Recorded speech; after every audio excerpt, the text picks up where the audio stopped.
June 8, 1990, the opening match of the FIFA 1990 tournament in Italy. One of the greatest standalone upsets was waiting to happen in FIFA history. A team with 9 players did not lose courage and defeated Argentina's best team of all time, led by the great Diego Maradona. So, stay tuned with us to discover more about one of the surprising FIFA games. The Argentina national team was one of the 8 to have won the FIFA World Cup and the one who did so in 1978 and 1986 and will also be the runner-up in this World Cup. Argentina's captain Diego Armando Maradona was widely regarded as one of the greatest players in the history of soccer and a FIFA Player of the Century with golden boots under his belt. But Cameroon's Italia 90 was their second appearance only. And none of Cameroon's players belonged to the top European club. Valery Nepomniachtchi, Cameroon's Soviet-born coach, had limited experience with some small football clubs. And he almost got fired 3 months earlier when Cameroon crashed out of the African Cup of Nations in the first round. And there was the controversy surrounding Roger Milla, a 38-year-old veteran striker who initially was not selected for Cameroon's 22-man squad. However, it later included after Cameroon President Paul Biya demanded that coach should take him to Italy. Before Italia 90, Cameroon also appeared in Spain's 1982 World Cup, where it held both Poland and Italy to draw. But they could not qualify in the next round as they scored fewer goals. Some argue they were robbed of victory over Italy in 1982 by a terrible offside decision that changed the tournament's history. Later, Italy becomes world champions.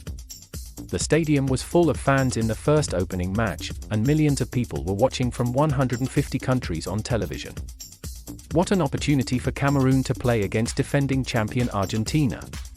And the match begins with Maradona meeting Cameroon captain Steven Tator at midfield for the pre-game coin flip, shaking hands, then flicking the ball off the turf, kicking it 20 feet in the air, and juggling it 4 times off his left shoulder. The crowd was chanting for Maradona over and over and over.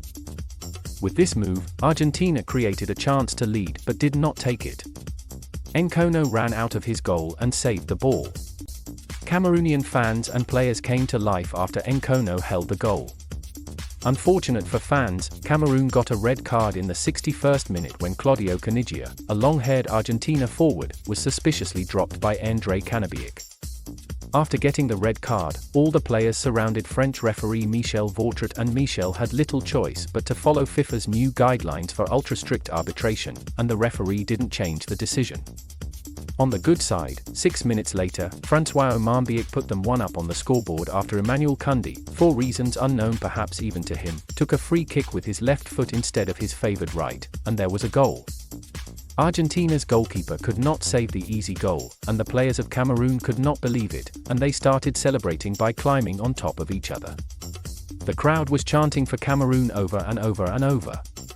In the 89th minute, Cameroon's Benjamin Massing was ejected for a tackle so violent and reckless that he lost his boot. An assault that sent not only the tackler's right boot and possibly a few body parts flying across the pitch and earned Cameroon their second red card of the day. Now it was 11 versus 9 with 2 minutes remaining.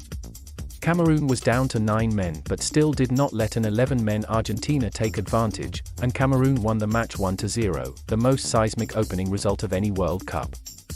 The fanfare for Diego Maradona got sunk by the drums of black Africans in Milan, and the World Cup holders could have never expected this defeat. But despite this opening defeat, the great team of Argentina reached the final where it faced eventual winner West Germany. It became increasingly apparent that the Cameroonian team was up for it, and Argentina had massively underestimated them. With this, Cameroon's second match was going to be with Romania. Cameroon players were filled with confidence and a great team spirit.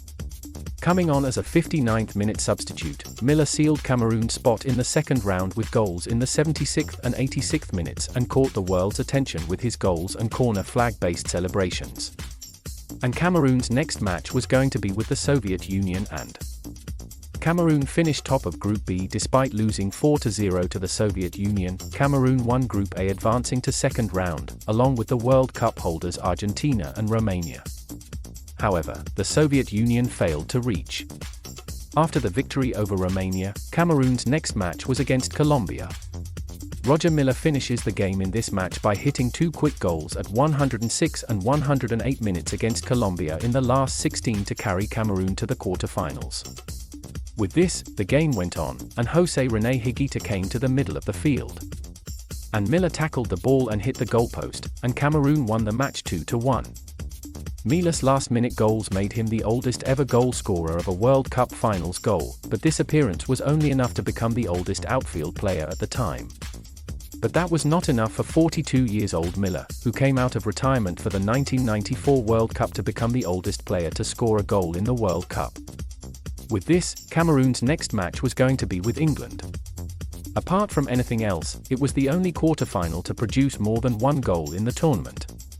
Despite Cameroon's heroics earlier in the game, David Platt put England ahead in the 25th minute. Cameroon brought Milla on at half-time, and first Cameroon was awarded a penalty, from which Emmanuel Kounde scored the equaliser. Eugene Akk gave Cameroon the lead after 65 minutes. The African team were close to reaching the semi-finals, but then they conceded a penalty, which Gary Lineker converted for Cameroon.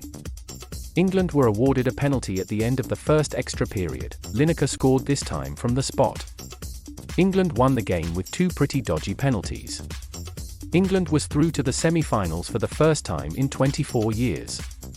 Cameroon was stopped by England, narrowly losing 3-2 after extra time, after claiming the scalps of Romania and Colombia to the last 8. Stephen Totor, the captain of Cameroon, guided his teammates in writing history as the first African team to reach the World Cup quarter-finals. Omambiak, Cameroon forward, said if we had experience, we would have gone to the semi-finals. Cameroon's journey ended in FIFA 1990, but those guys played soccer like jazz musicians, winning the hearts of billions.